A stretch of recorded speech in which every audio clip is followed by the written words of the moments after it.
Aujourd'hui, nous avons une activité de sensibilisation du public par rapport à ce que nous appelons l'emprise totale. Alors, qu'est-ce que c'est que l'emprise totale? C'est la stratégie d'influence qu'a mise en place Total pour redorer son image, en donnant énormément d'argent en fait à différents organismes, dans la recherche, dans la formation, dans la culture, etc.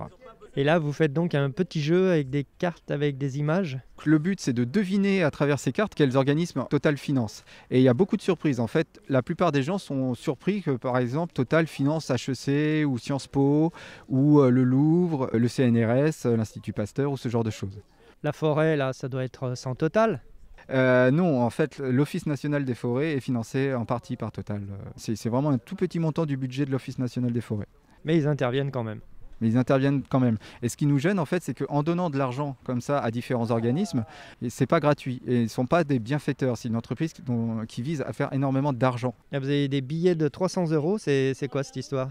Donc ce sont des pétro-euros qui servent en fait à informer les gens sur justement l'emprise totale.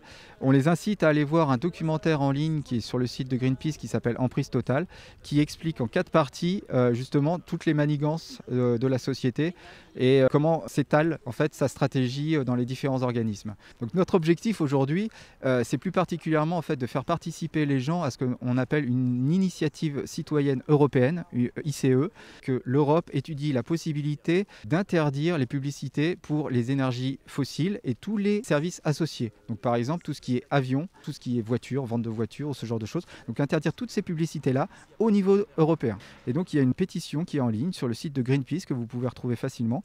Il nous faut 1 million de votes au niveau de l'Europe et au moins 60 000 je crois au niveau français.